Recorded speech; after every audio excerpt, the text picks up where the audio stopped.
E aí, belezura? Bora lá para mais uma leitura do dia. Hoje a gente dá continuidade na leitura de Gênesis, capítulo 14. Agora é a explicação. Bora lá?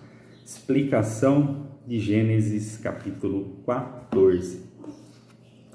A prosperidade do vale do bairro do Rio Jordão atraiu não somente Ló, mas também chamou a atenção de 4 reis asiáticos que estavam centenas de quilômetros ao norte e a leste.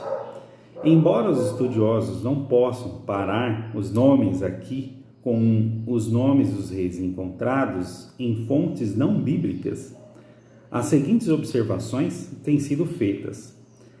Kedorlaomer é igual o nome Elamita, Cutir, mais o nome de divindade Arioque. Então vamos voltar aqui, ó. Kedorlaomer é igual o nome Elamita Cutir com K, mais um nome de divindade. Arioque é igual ao nome Ahiruk, encontrado em Mari. Tidal é igual ao nome Itila. Tudicalia, o nome Anrafel, parece ser um nome semítico. Sinar, Babilônia, é no Iraque atual. Elão é no sudeste do Irã atual. Elázer é uma localidade desconhecida. Os reis asiáticos do norte provavelmente fizeram guerra contra os povos sul do Vale do Jordão, a fim de controlar uma rota de comércio, o caminho dos reis do território atual da Jordânia. Bem como os suprimentos de alimentos, os gêneros alimentícios ali produziam seriam particularmente úteis para os exércitos em sua marcha para o Egito ou combatendo outras nações da região. O Vale de Sidim é mencionado na Bíblia somente nesta narrativa. Por 12 anos, os 5 reis do sul do Vale do Jordão serviram Kedorlaomer, isto é, eles enviavam uma parte de sua renda anual a ele. Kedorlaomer não podia montar uma imediata resposta militar à rebelião regional, tendo juntado, no entanto, uma coalizão de reis na primeira seguinte, conduziu as tropas na direção sul pelo caminho dos reis para subjugar as rebeldes cidades-estado. Entre aquelas conquistadas estavam Asterore Carnaim e os Oreus no seu Monte Seir até Euparã, que ficava junto ao confundi aqui, bora voltar aqui. Vamos voltar que eu pulei a explicação, eu fui para a leitura. Vamos voltar de um parágrafo antes. Kedorlaomer não podia montar uma imediata resposta militar à rebelião regional, tendo julgado, no entanto, uma coalizão de reis na primeira seguinte. Conduziu as tropas na direção sul pelo caminho dos reis para subjugar as rebeldes cidades do estado. Entre aqueles conquistados estavam Asterore Carnaim, na Síria, Zavé Kiriataim, provavelmente próximo à antiga cidade moabita de Kiriataim, na antiga Edom. Ele então seguiu para En-Mispati, Cades, ao norte do deserto de Sinai, e Hazazon Tamar. O campo de batalha, com seus muitos postos de betume, mostrou-se mais perigoso do que o inimigo. A leitura literal do texto hebraico afirma: os reis de Sodoma e de Gomorra, fugiram e caíram ali, implicando que os 2 reis caíram nos poços de betume. Um que havia escapado, fugitivo, veio ao acampamento de Abrão, uns 27 quilômetros a oeste do Mar Morto. Naquela região semidesértica, Abrão estabelecera um tratado com alguns amorreus, seus confederados, que lhe deram permissão para acampar à sombra da planície de Mamre. Quando o fugitivo informou a Abrão que Ló foi levado cativo, o idoso líder do clã rapidamente mandou convocar os 318 homens treinados, seus servos adultos, e seguiu 190 quilômetros ao norte de Dan, que perseguiu os captores de seu sobrinho. O uso do nome Dan e não Laís sugere que esse versículo foi editado para incluir um nome atualizado, algum tempo após o período dos juízes. Armando um ataque noturno de surpresa, Abrão deu a vantagem a seus combatentes, que estavam em menor número. Acompanha desprevenida, a coalizão de invasores fugiu apressadamente em uma rota de caravana até Oba, à esquerda de Damasco. Em sua apressada retirada,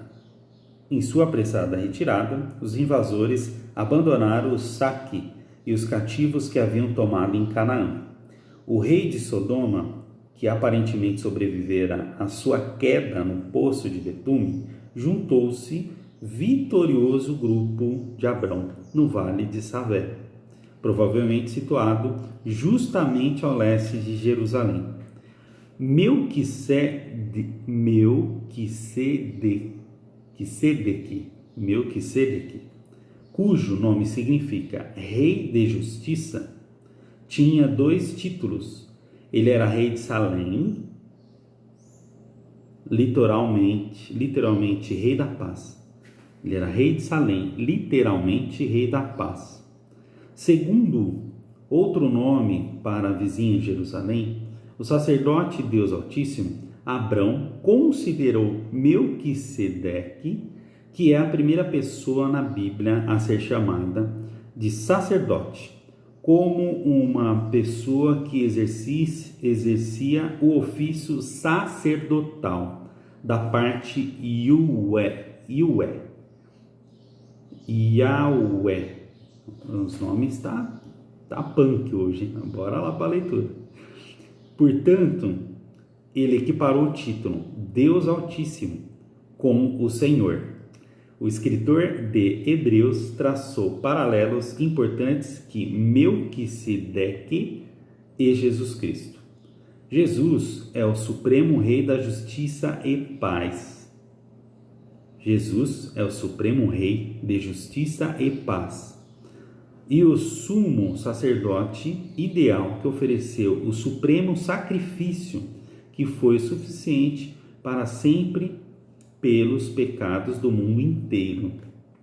Quando Melquisedeque abençoou Abrão, ele estava executando aquela que se tornaria a principal função tradicional dos sacerdotes. Abrão foi abençoado em nome de Deus Altíssimo, a quem ele confessou ser Criador dos céus e da terra. Em uma construção que se assemelhou à sua bênção para Abrão, Melquisedeque também bendisse o Deus Altíssimo por causa dos atos salvadores que ele realizou.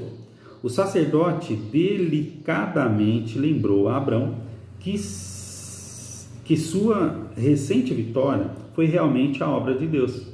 O Senhor entregou aos inimigos a Abrão o primeiro ato registrado de dízimo. O Senhor entregou os inimigos a Abrão.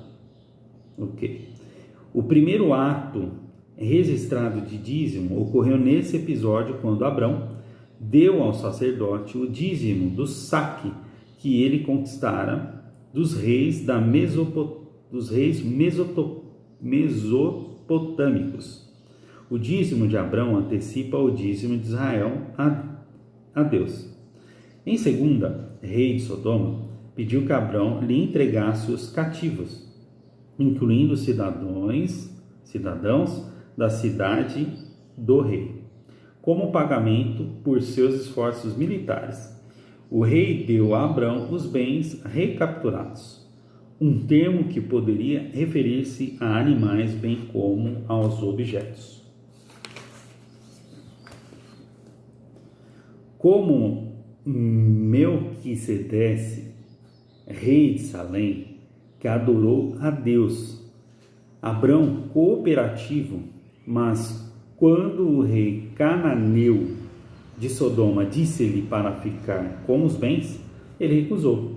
Abrão não permitia que o rei diminuísse a glória de Deus, obtendo crédito para si pela prosperidade de Abrão. Bom, a gente conclui então essa leitura em voz alta, que é a explicação do capítulo 15, tá? Confesso que tem muito nome diferente, que eu não consegui pronunciar direito, tive que repetir algumas vezes, tive dificuldade para fazer essa leitura do capítulo 15, a explicação, tá? Mas é interessante, né? Essa questão de guerras, né? Eu acho que boa parte do início da leitura da Bíblia, vamos ver no decorrer aí, tô até ansioso para saber os próximos capítulos aí, que a história é boa, é guerra em cima de guerra. Então a gente acorda todo dia trazendo para a nossa realidade dentro da nossa guerra própria, né? E isso são ramificados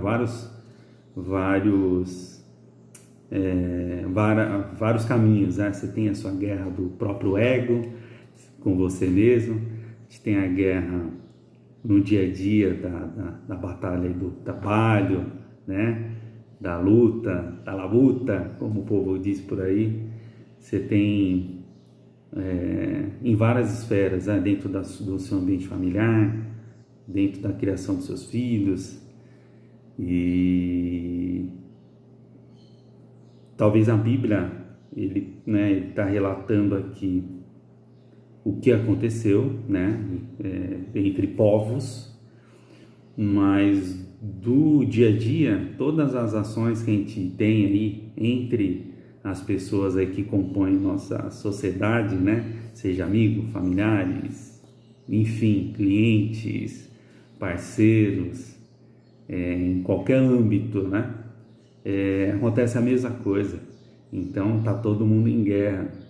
Então, se o povo quer paz, tem que ir para a guerra, amigão. Vamos para cima. Esse é o caminho aí. Mas vou confessar para você que nesse capítulo 15 realmente eu tive um pouco de dificuldade. Talvez até repita ele, mas é bom para esse meu treinamento. Não é só acertar, fazer uma leitura bonitinha, ler da forma que eu estou praticando, né, todo dia, e me desenvolver. Então eu pus esse desafio realmente para virar um hábito. Tem dia que eu falho, tem dia que eu não leio, mas assim, na grande maioria dessa minha caminhada que eu comecei o ano passado, eu estou progredindo. Então aos poucos, né, tá indo para cima. Agora eu preciso, nesse 2022, pôr mais pressão na minha leitura. Então, fora o livro, na sequência Gênesis e tudo mais, eu vou começar a ler diariamente Provérbios. Então, provavelmente o próximo vídeo que vai estar no canal, seguindo essa mesma sequência, mas todo dia vai ter uma leitura de um capítulo de Provérbios. Fechou? Um abração, um ótimo dia, tudo de bom. Tchau, tchau.